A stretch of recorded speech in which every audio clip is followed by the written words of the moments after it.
Hey there guys, what's going on? And welcome to episode 8 of the Stokesy and Stoner Show. 8 weeks in a row. How good. So excited to be here. Guys, today we're going to be covering some interesting stuff. We're going to do a market review, as you can see the market in front of us after the intro. Then I'm going to be talking about 3 reasons why Bitcoin may be going up. We're going to go through an article elaborating on some of these reasons. I'm going to give you my insights into that. The next article I'm going to be covering is on the Russian central bank potentially launching their own cryptocurrency. I mean, we've seen this, quite frankly, I can just consider it rhetoric now around central banks considering launching their own cryptocurrency. I mean, to me, it just seems absolutely ridiculous. But we're going to get into that one as well. Then we're going to go through the weekly coin picks and all the rest of it. Adam, over to you, mate, for what you are covering on tonight's show. Happy 8th anniversary, my crypto brother. 2 away from 10. I'll be looking at Ripple, as well as what's happening with Craig Wright. Big news in there, and also an interesting coin pick for me in the week ahead. Sounds good, guys. Stick around. It'll be an action-packed show tonight, as always. Let's get straight into it.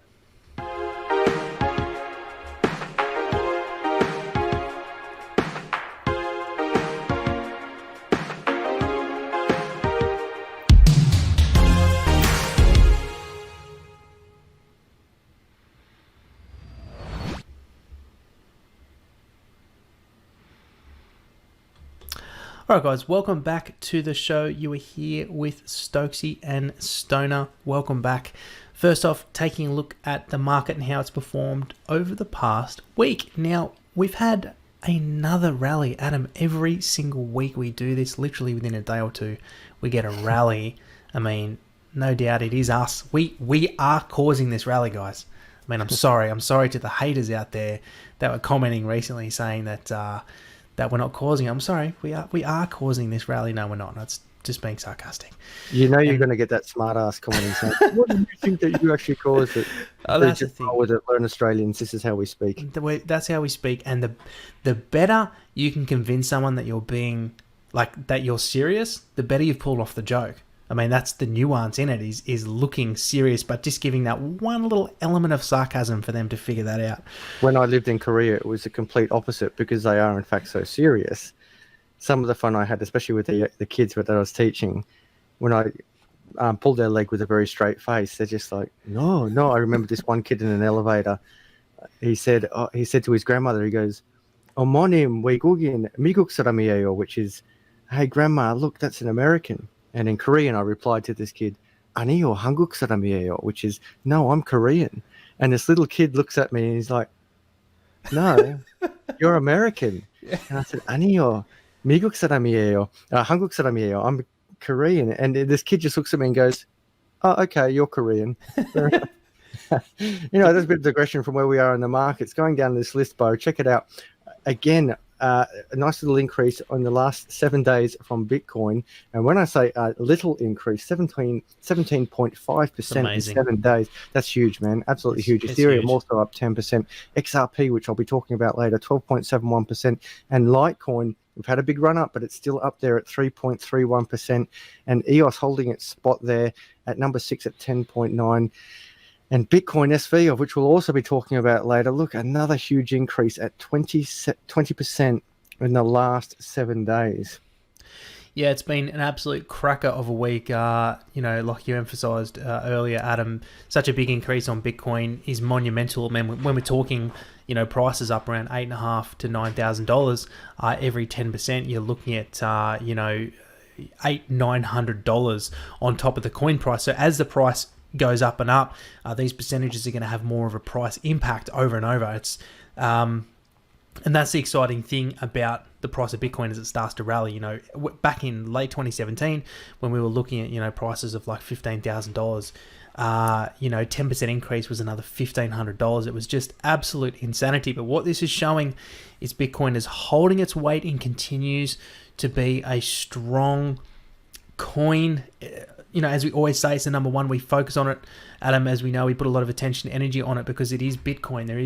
That is the numero uno. Everything else is in its shadow. But we've seen the Bitcoin dominance climbing as well, up to 57.2%. I mean, you know, despite these moves, I think we've still got an extremely bullish next 6 to 12 months ahead of us. You know, we're We're around 350 days out now from the Bitcoin halvening. We've seen Litecoin rally over 300% this year leading up to the halvening. What Bitcoin is going to do, I think, is just going to absolutely smash what Litecoin has done out of the water. But, not too much speculation too early on in the show. Adam, what do you think? Is there any other comments you have made on the market before we move into just really news? You raise a really good point about the Bitcoin dominance. It increases again up to 57%.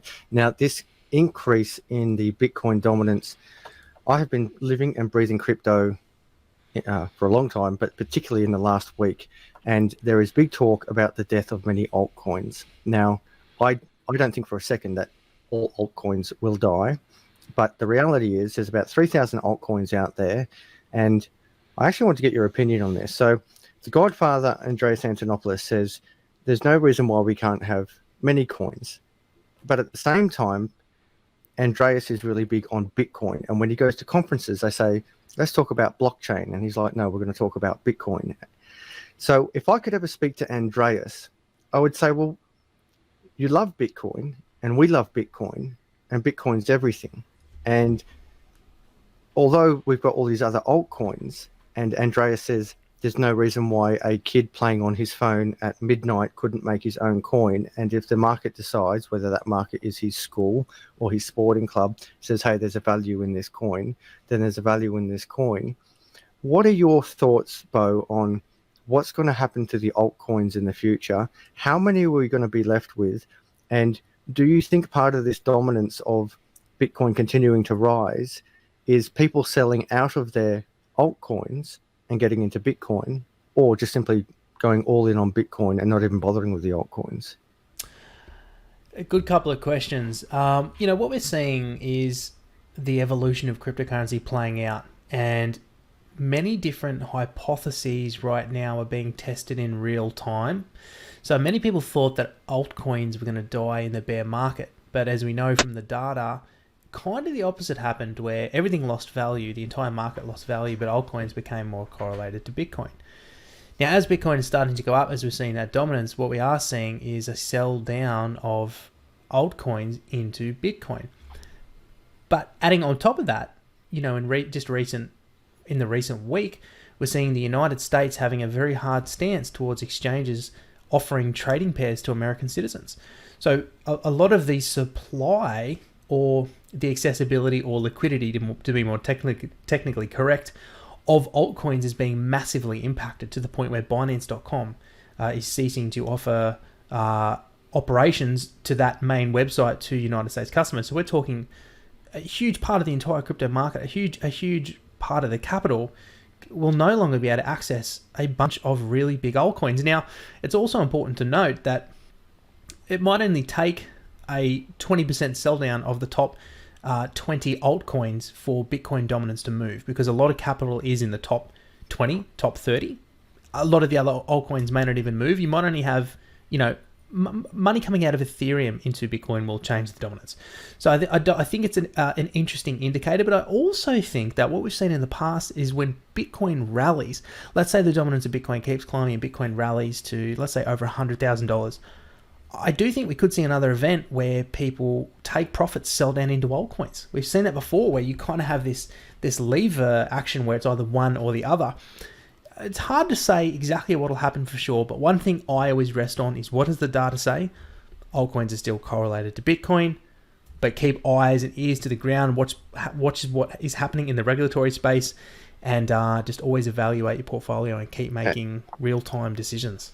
Even if they're not selling out of Bitcoin in that future cycle, the repeat of the cycle was the newcomers come in and they say, well, if I buy one Bitcoin, I can't afford it.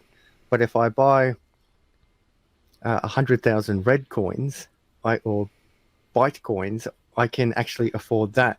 And without understanding how the market works entirely, you'll see people jumping into altcoins, and there's nothing against it. When I first got into it, I bought heaps of altcoins, and even now I have heaps of altcoins. And some people think, well, if I buy an altcoin at 0.001 of a cent and it goes up to $1, I've just made, 1,000x, which is true. You've just made 1,000 times your money. But of course, there's a bigger risk that altcoin won't succeed. Now, for Bitcoin to go 1,000x.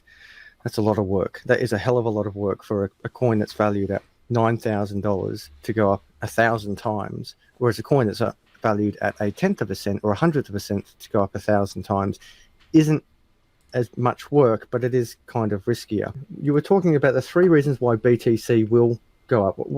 What are your thoughts on why Bitcoin is the Mac Daddy? Where is this thing going and why?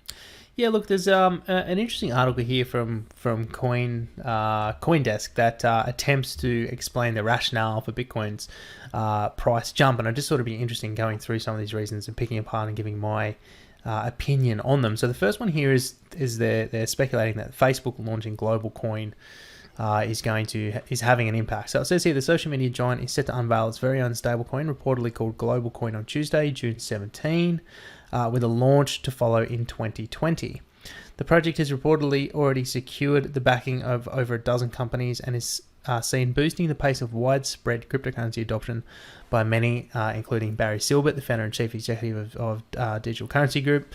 Meanwhile, Spencer Bogart, general partner at Blockchain Capital, believes Facebook's crypto effort is among the most bullish external tailwinds for Bitcoin in 2019-2020, as it will ease the friction in acquiring digital assets by creating a circular economy.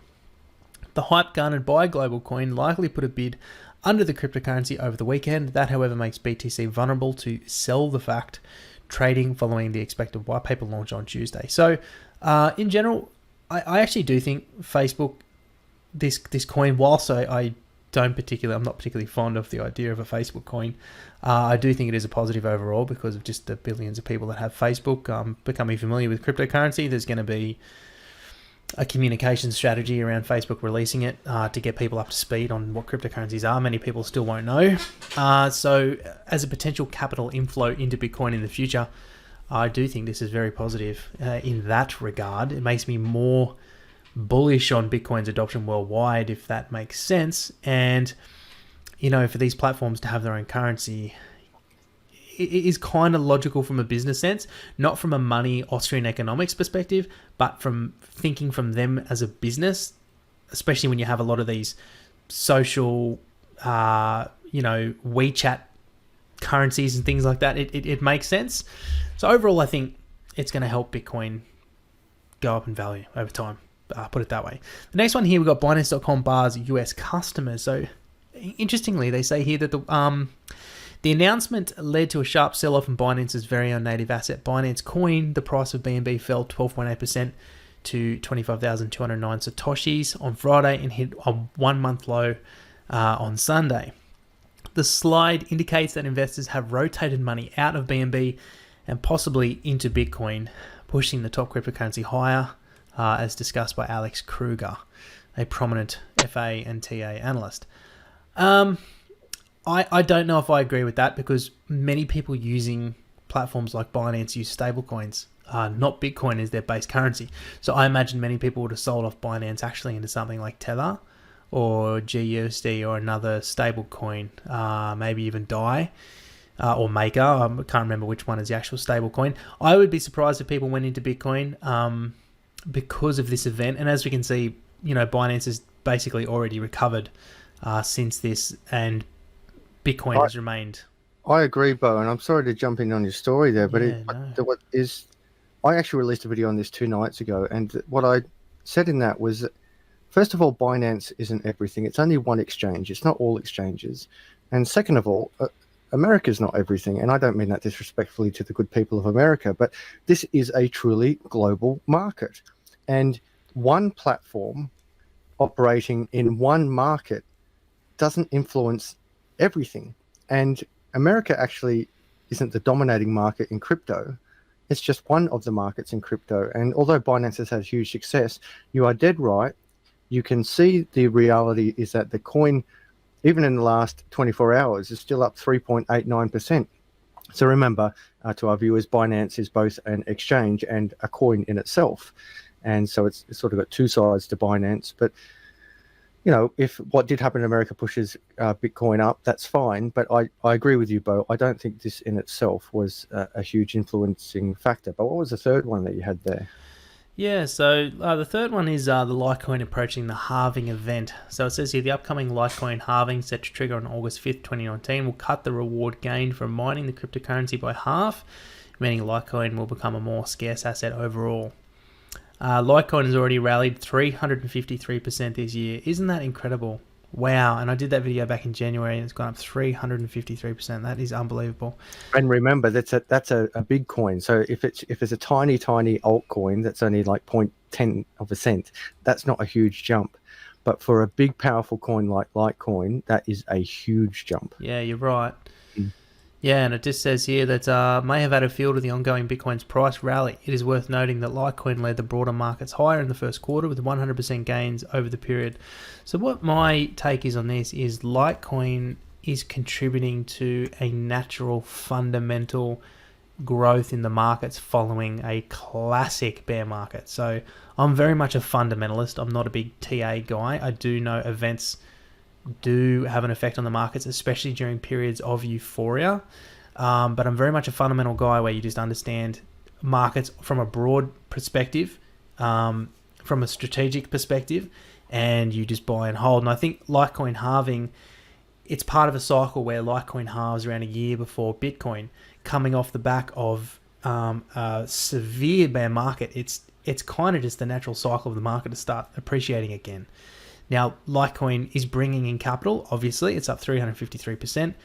This is going virtually very close to, by the time the Litecoin halving is done, will be around 300 days from the Bitcoin halving. So these two events are close to each other, and that is extremely positive for anyone that holds Bitcoin. Let me tell you, I mean, we could see some crazy prices. Honestly, I don't say this very often, Adam, but I wouldn't be surprised if we see Bitcoin over six figures. I would not be surprised. I'd be surprised if we don't see it, honestly. So yeah, honestly, I think the market's just recovering naturally. I think it's going through its paces, and we're seeing reaping the rewards of having hodled through an early 12 months. Yeah, Bitcoin. Independently, I think, and have said the same thing. This thing is definitely going to, not financial advice, but this is definitely going to six figures. Certainly in our lifetime, we'll see seven figures. Just my opinion, not financial advice. And on Litecoin, I don't know if you heard, also in a video released a few days ago, Charlie Lee is having lunch with Buffett. So Justin's son. It was Justin's son. It is. Justin's son of Tron paid $4.53 million to have lunch with Buffett. But credit to son, he said to Lee, "Hey, brother, do you want to join me in on this lunch?"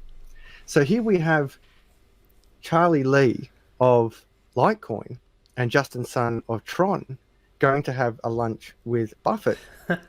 And Buffett's in a difficult situation because, as you know, Buffett has bagged the crap out of crypto, calling it rat poison and other things.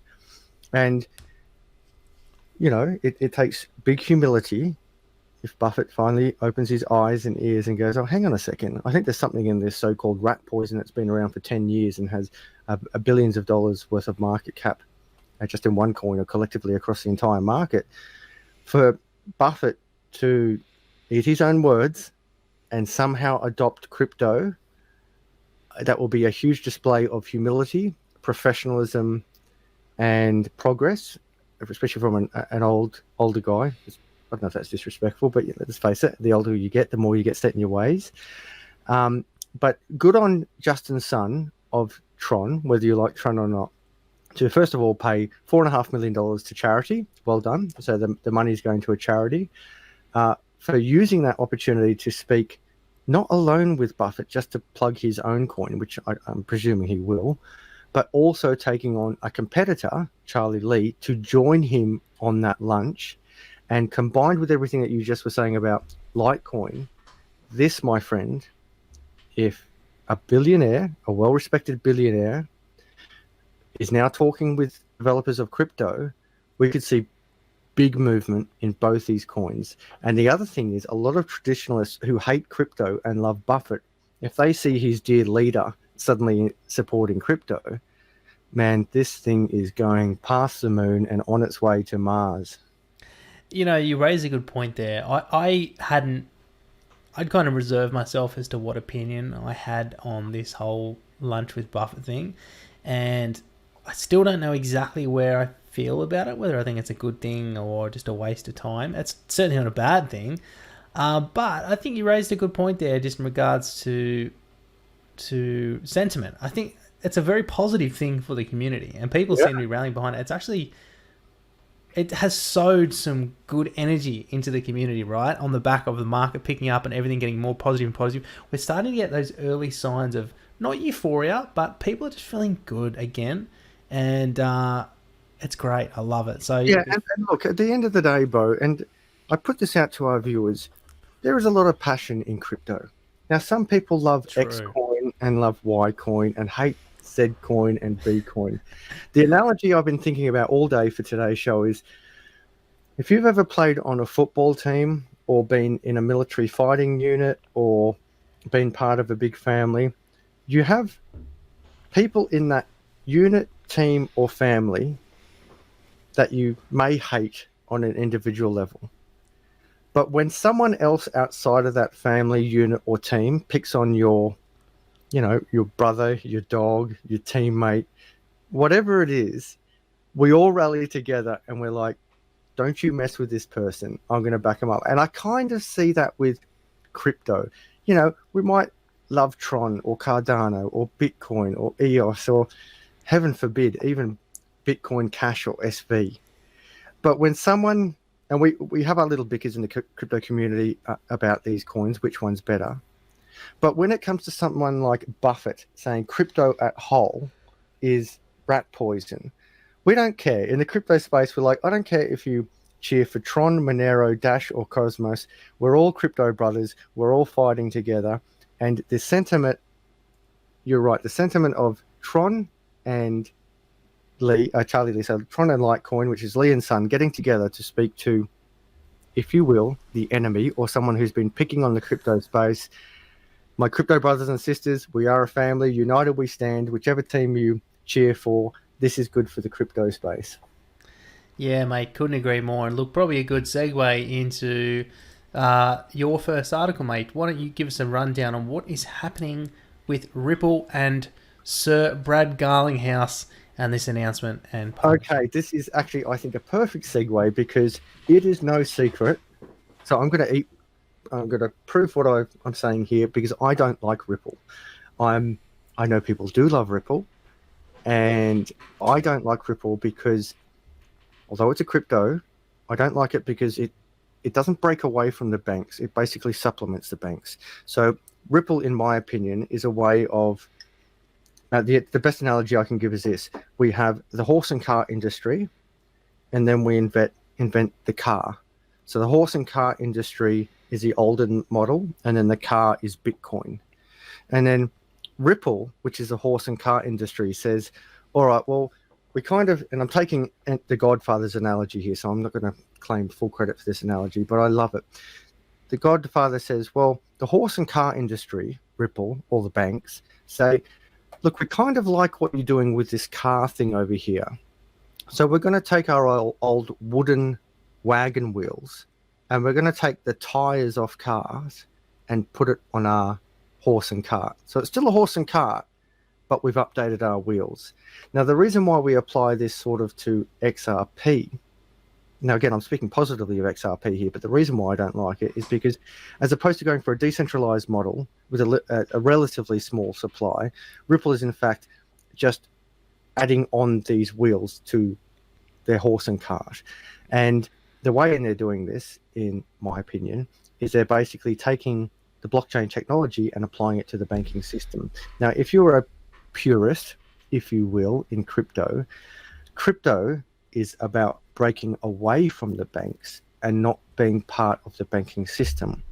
Whereas Ripple is arguably, and I know I'm going to get a lot of comments about this, is arguably about supporting the banks or giving the banks a different form of currency to do the transactions.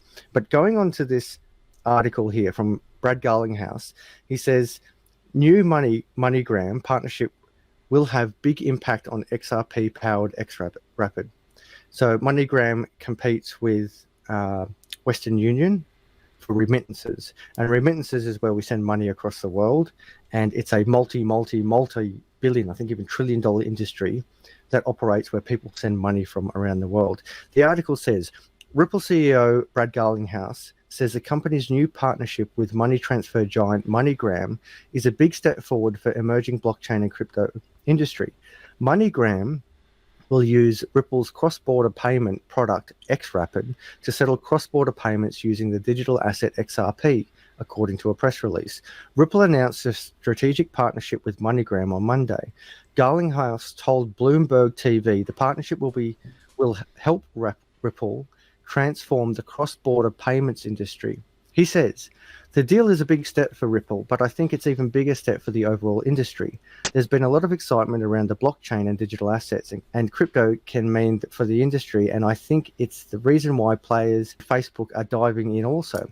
But we haven't seen yet much beyond experimentation. It also goes on to say, the article, that MoneyGram owns about 5% of the global remittance market, according to a 2017 report. As part of the deal, Ripple will buy up to a 10% stake in MoneyGram at $4.10 a share. So far, Ripple's investment is $30 million, and MoneyGram can decide to bring that number up to $50 million. What does this all mean? Okay, so people are transferring money around the world. They currently do it via SWIFT, essentially, through Western Union. The biggest example is I go work overseas. I'm working in the Middle East, in the hot sun, trying to send money back to my third world family in Nepal, India, Pakistan. And I saw it a lot when I lived over the Middle East. You work all month, you work really hard, you get $500 and you want to send it back to your family. But to send it back to your family, you have to send it through someone like Western Union. And Western Union, who owns, as I understand, about 90% of the remittance market of pushing money around the world, they will take a huge portion of that money. So when people are trying to send money back to their family, they're sending it through a third party, and that third party takes a huge cut, and it takes days to do it. Now, MoneyGram, under this model, teamed up with XRP, is going to do it far quicker and far cheaper. And this is exciting, first of all, for the good people who are trying to send money back to their families in the global community. So they work really hard, they send money back, so it's going to be cheaper and quicker. But Beau, to balance my argument about why I don't think this is so good, and another reason why I'm not really excited about XRP, is it goes back to the question, why do I need to use a third party anyway? So think about it. I'm in the Middle East. I want to send back money to my family in, we'll say, Nepal. I've now got three choices. I can go through Western Union, which will take a long time and cost a lot of money, or an equivalent bank, as an example, or I could go through Ripple using this XRapid, which is MoneyGram, or my third option, which goes back to the core of Bitcoin and decentralized crypto, I could just send you money. So whilst this article is great for XRP, great for remittances, great for the crypto space, I'm wondering what your opinion on this is, Beau. Why would I use XRP through MoneyGram, a third-party provider, when I could simply just text you crypto back? Yeah, you've hit the nail on the head. And, you know, every time I see this cross-border payment stuff and this remittance stuff that we see from Ripple and a lot of other crypto providers, I just think, has everyone just gone blind? Have they forgot there's something called Bitcoin? I mean,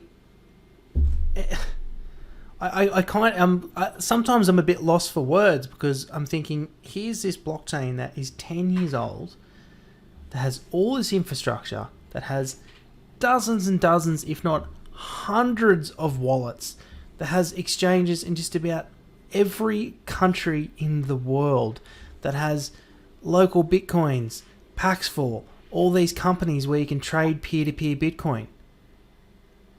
It's very easy to buy and send Bitcoin, and the other person will get the transaction in 10 to 15 minutes.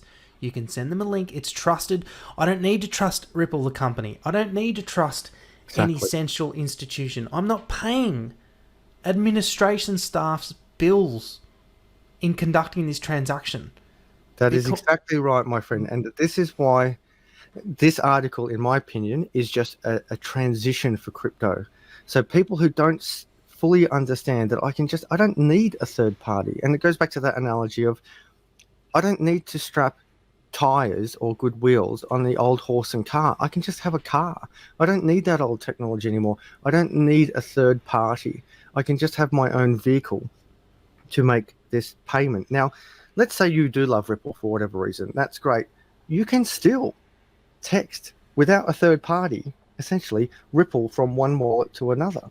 If you don't like Ripple or Bitcoin, you can use Ethereum. If you don't like Ethereum, as we know, we've got about 3,000 other cryptocurrencies out there.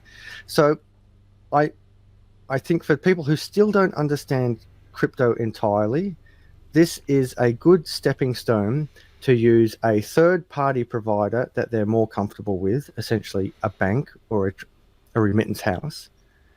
But the tool in the background is simply Ripple. And it's great that they've teamed up with a big partner. But again, it's still only 5% of the industry. And I just cannot understand why you would use, if you know what the crypto space knows now, why on earth would you use a third party when I can just set it directly? Well, what I think this is, my assumption, I haven't looked into it in detail. What I think this is because they're using MoneyGram, existing customers who are using MoneyGram, they're probably not going to see that Ripple's this X-Rapid's probably going to be acting as the back end. So there's probably going to be crypto to fiat conversions on the send and receive end, and the person using MoneyGram won't see any of that. They're just going to see money coming in. So essentially Ripple's payment system, this X-Rapid, is just the facilitator, but the person has this nice user interface. They don't have to learn about cryptocurrency. They don't have to do all that. So I do see that, but there's also like Bitcoin infrastructure there that does that already. And initially, the user will see a reduction in their fees. Yeah, that's all they'll see. And maybe their family back in Nepal, riding on that example. And here's the crazy thing. Ripple have paid for this. They've paid for the privilege by buying 10% of MoneyGram's shares. So they've essentially just used some of their treasury to implement this product. So essentially they're seeing this as likely not being profitable. They're likely seeing this as just a move to gain a bit more market share and as brand awareness. Yeah, at the end of the day, I think this will push Ripple up possibly a little bit, and concurrently it'll push up the crypto market. The whole market. Yeah, a little bit. And remember, Ripple, just to give people an idea of the supply. So Bitcoin, supply of 21 million, and looking at circulating supply of Ripple is 45 billion. Now, the reason why when they made Ripple, they made so many coins, 45 billion, and that's only circulating supply. That's not total supply. Is so they say they could do more transactions without breaking up the coin further and further. But I won't get bogged down on that. I think it's interesting for the XRP space. That news article is in fact huge for those who love Ripple, and that is true. Those who want to send money through third parties like MoneyGram or Western Union. And although just to close off this article, the XRP Ripple CEO, they looked at working with Western Union, and Western Union actually said to him, "Nah, after looking at all the power and technology of Ripple, that is crypto, Western Union said, no, what we've developed over the last 10 years is pretty much the equivalent to what Ripple is doing right now." Now, this is where I'm sort of supporting Ripple in the sense that it's part of the crypto family. Think about that. Of all the technology and development that Western Union has done for more than 10 years, Ripple, one relatively small crypto comparative to what Western Union has created as a market share and reserve holding, Ripple can meet it. So even Western Union didn't say, hey, our system is better. Western Union just said, oh, well, what we've got with the infrastructure we've got at the moment, it's about equivalent, so we're not going to tee up with you. And in my opinion, what they were really saying is, nah, we're on a good thing here with Western Union because we can take a $200 transaction fee for certain amounts, whereas with Ripple or any other crypto, it's only a matter of cents. So if you were Western Union, why on earth would I give up a $200 transaction fee to replace it with a 10-cent transaction fee? But mark my words, it's only a matter of time before Western Union is completely dead, and I don't see how MoneyGram could survive much longer when people understand that they can simply text money between themselves without a third party. It's very interesting stuff, and we're going to see much of this play out over the next few years, and we may see terms such as misallocated capital becoming more relevant as the years progress. Now, getting into the next one from me, Russia's central bank is considering launching a digital currency. Now, I wanted to cover this because I covered Russia and the Russian central bank, its ties to the World Bank, and its stance in the world as a generic central bank. Every country's got one. The rabbit hole goes deep if you want to get right into it. I suggest you do. Actually, you'll very much understand the global economic powers that be if you do. But besides the point, I wanted to get into this, why they're doing this and what the rationale is behind it. So, reading into the article here, the head of Russia's central bank has said that the institution could one day launch its own digital currency. Chairwoman Elvira Nabiulina told a student conference that while such a project cannot be realized immediately, various central banks, including Bank of Russia, are investigating the possibility. Key to the utility of a central bank digital currency, CBDC, she said, is that the technology must ensure reliability and continuity. Sounds like Bitcoin. Technologies must be mature, including technologies of distributed registries, she said. Another question is whether citizens are ready to leave cash behind. According to her, it will be more convenient. It is electronic money for people, for citizens. Are we ready as a society to refuse cash? Well, society is, certainly in the Western world, I would say between 80 to 90% digital now anyway. Hardly anyone uses cash, certainly in Australia. She goes on to say that the article goes on to say, while some nations have become almost cash-free, others are still fond of physical money. They are in Japan, actually. Japan is quite incredibly still, they love their physical money. She said not so much for illicit reasons, but because they value privacy and anonymity. That's all I'm going to go into this article. I just want to break it down a little bit. I think what the central banks don't understand is they've lost. The game's over. The game's over. You have lost to a decentralized currency, Bitcoin, and cryptocurrencies in general. You're never going to recover ground. No one is going to want to use a central bank issued cryptocurrency. No one trusts banks. Like, they don't get it. They are so far behind the eight ball. I mean, if they were talking about this 7 or 8 years ago, maybe they could have clawed it in, but the general population is so distrustful of these institutions. It just boggles the mind that they even are considering it. I mean, they've lost, essentially. They've lost. They're not going to claw back the territory. They can talk about it all they want. No one's going to use it. Go Bitcoin. Go Bitcoin, and you're dead right. They've left it too long. They are too corrupt. Why on earth would I choose, I was about to swear, but something very terrible when I could choose something very good? I've had enough of the banks. People, as I mentioned when I very first met you, one of my degrees is economics, right? And it wasn't until I got into Bitcoin that I actually understood how money worked. Now, I say that actually being quite embarrassed, because on one hand it's like, oh, look at me, I got a degree in economics, but it makes me feel like an idiot because I should have known better. You would think that someone with a degree in economics would understand how money works. Well, it wasn't actually until I got into crypto and Bitcoin that I truly understand the failure of centralized banking systems. Now, I am just merely a statistic in the player of the world who have gone on this journey and continue to get on board on this journey about understanding how corrupt the central banks are, what a load of nonsense fiat currency is, how it cannot survive and will collapse, and how we now have an option. The tragedy with the banking system in the past was there was no alternative. Even if you said, all right, well, I'm not going to deal with fiat currencies, I'm going to take gold. Well, you couldn't actually use gold or move gold. It's not very fungible. You can't really, shave off a bit of gold to buy a loaf of bread. Now, of course, some would argue you still can't do that to buy with crypto. You can't buy a loaf of bread with crypto. But certainly when it comes to the world of cash, although you said, yes, countries like Japan are still heavily involved in their cash, Australia's not. And I can prove it because in Australia, in some of our shop fronts, Australian government shop fronts will not accept cash. And to me, I think that's a breach against the people. Think about it.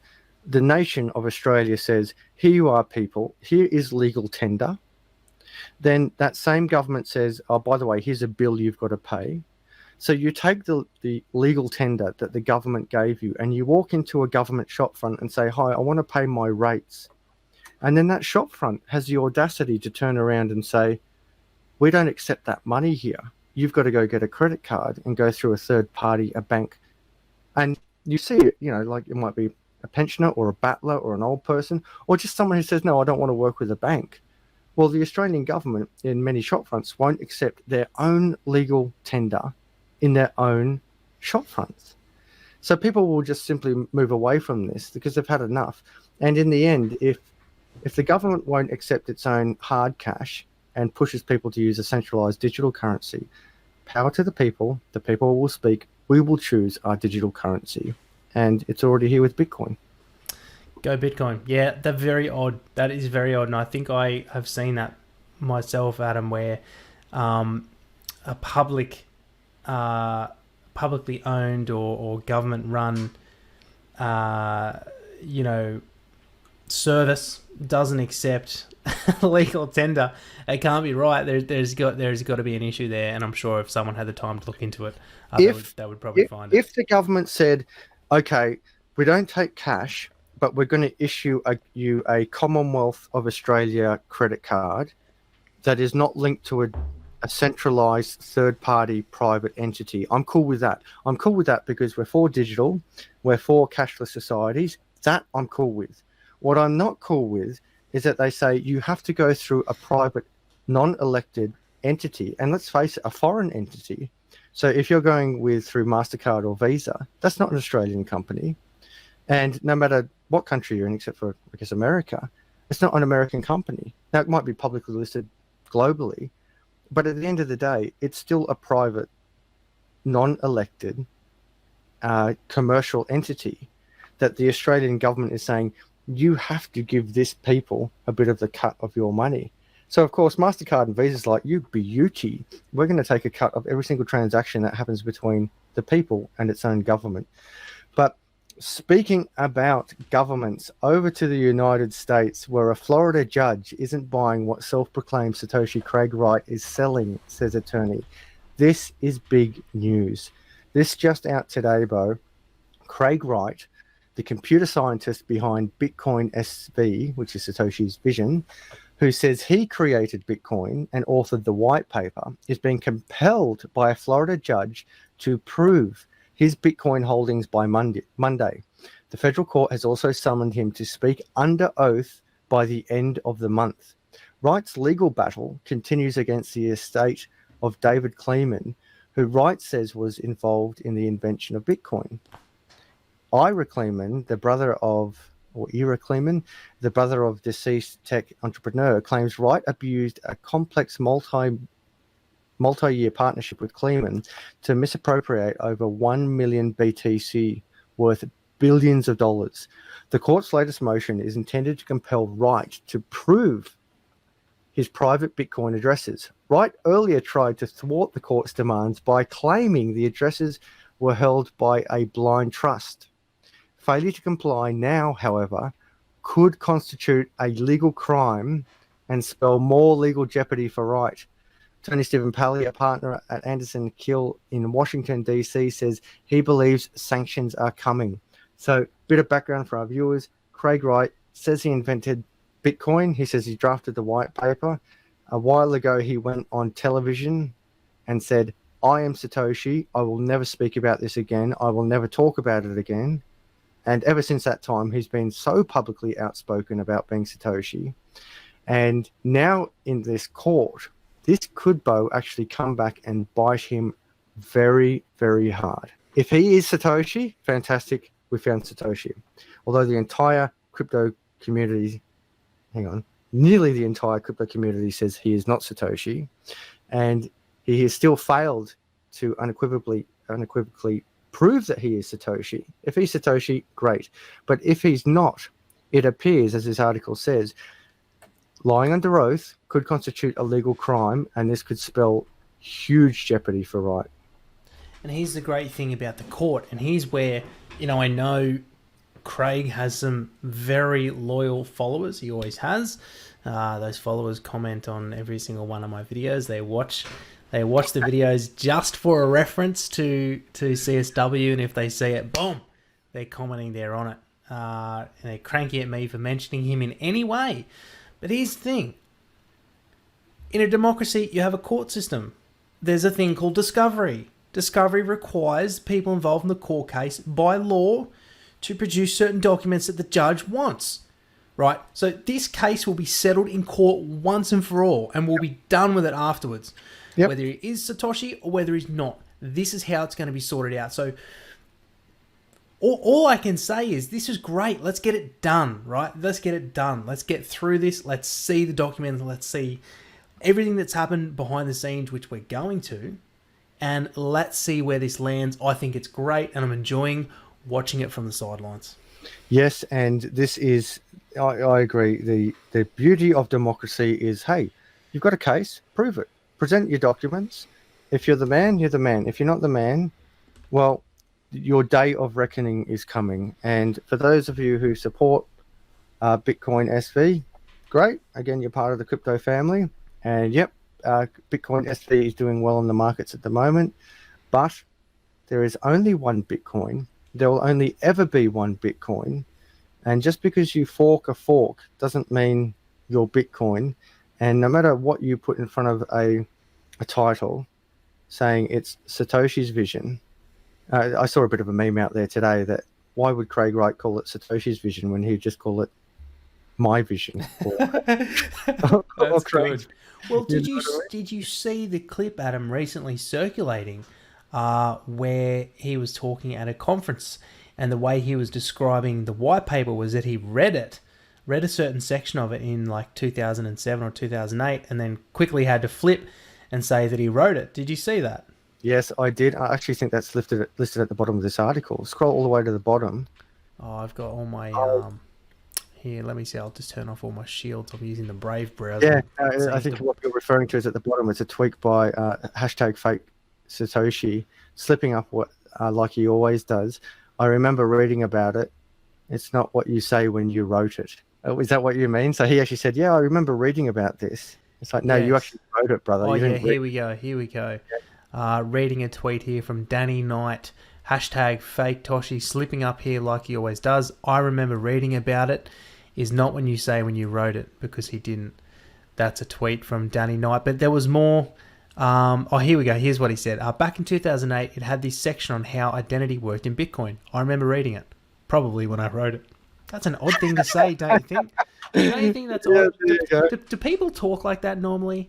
No, it's just so awkward. It is so awkward. But look, regardless of the people that get salty every time I talk about this, even though I'm quite objective and rational about how I take it, just let the court decide. We'll all find out. Like, relax, okay? The court system will take care of itself, and we'll find out once and for all. The world will find out. So just don't be scared of the truth. Yeah, and have faith. Just have faith. I put it out there. If Satoshi is Craig or Craig is Satoshi, I will publicly apologize. I've got no problem eating my own words, but I don't think that will happen. If it does happen, I'll apologize, and I'll do it on the global stage.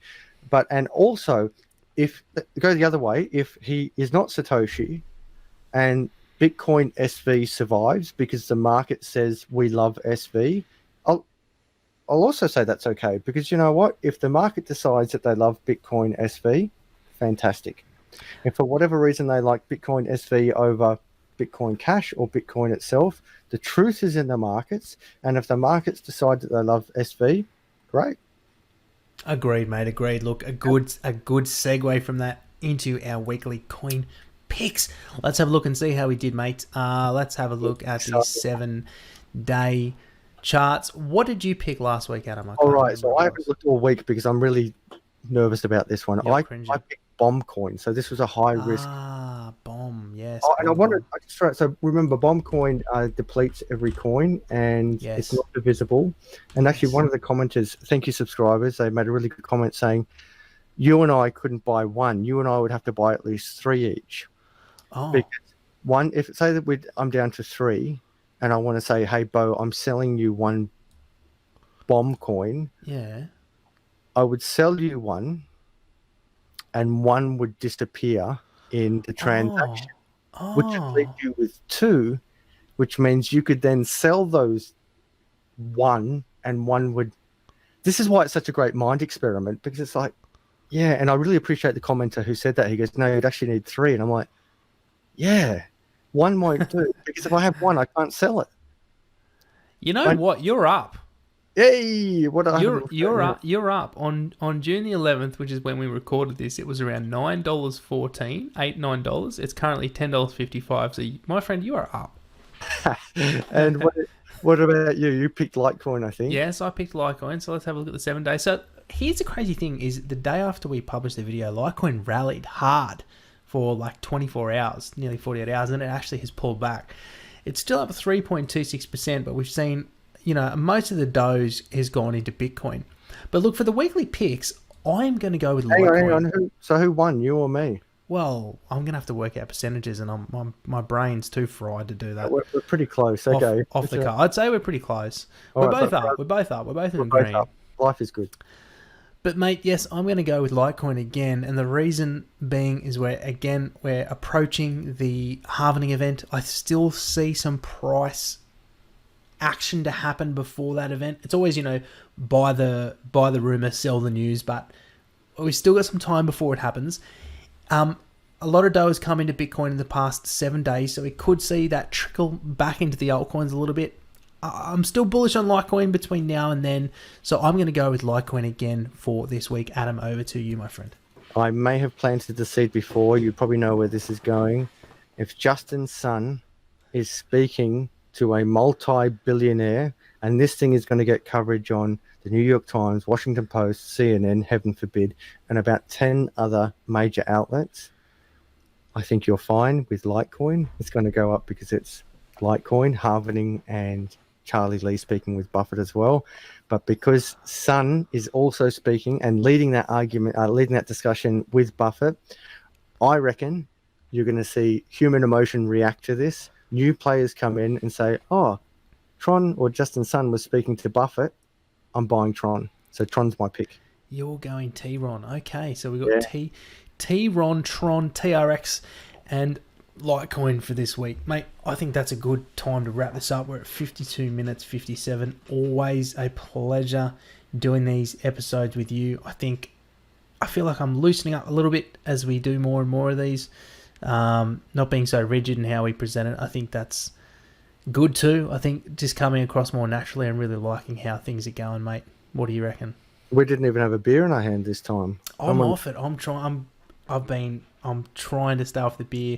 I really want one though. I wish I had one, to be honest. I had tea tonight. I was getting in touch with my British side. And it's cold in the national capital.